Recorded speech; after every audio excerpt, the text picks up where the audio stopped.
ओम शांति। मीठे मीठे रूहानी बच्चों, आज बाप दादा हमें एक बहुत गहरी और सुंदर बात समझा रहे हैं। बाबा कहते हैं, बच्चे, तुमने अपनी जीवन डोर एक बाप से बांधी है। तुम्हारा कनेक्शन एक से है और एक से ही निभाना है। दुनिया में जब एक कन्या का विवाह होता है तो उसका पल्लव पति के साथ बांधा जाता है। यह संकेत होता है कि अब उसका जीवन उसी के साथ जुड़ा है।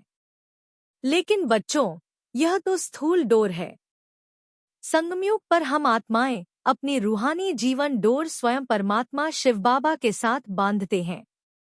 यह डोर शरीर की नहीं, आत्मा की डोर है। यह डोर हमें 21 जन्मों के सुख का वर्षा देती है।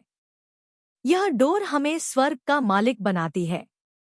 बाबा कहते हैं, बच्चे, तुम भाग्यशाली हो क्योंकि तुमने स्वयं परमात्मा को अपना साथी बनाया है।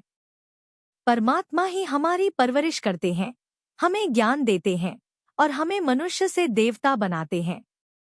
लेकिन बच्चों, माया बार बार इस डोर को कमजोर करने का प्रयास करती है।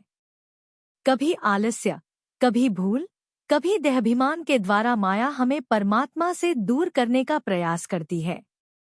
इसलिए बाबा कहते हैं, बच्चे, अपनी बुद्धि की डोर को मजबूत बनाओ। हमेशा याद रखो, मैं आत्मा हूँ और मेरा एक ही बाप है, शिव बाबा। बच्चों, यह संगमयुग सबसे कीमती समय है। इसी समय परमात्मा ज्ञान यज्ञ रचते हैं और हमें नया जीवन देते हैं। इसी समय आत्मा अपने विकर्मों को समाप्त करके पवित्र बनती है। योग की अग्नि से आत्मा के पाप भस्म होते हैं और जब आत्मा पवित्र बनती है तब वह स्वर्ग की अधिकारी बनती है। आज हम अपने आप से एक दृढ़ संकल्प करें। मैं आत्मा हूँ। मैंने अपनी जीवन डोर परमात्मा शिव बाबा से बांधी है। मेरा कनेक्शन एक बाप से है। मैं उसी की श्रीमत पर चलने वाली श्रेष्ठ आत्मा हूँ। बाबा मुझे 21 जन्मों का सुख देने आए हैं।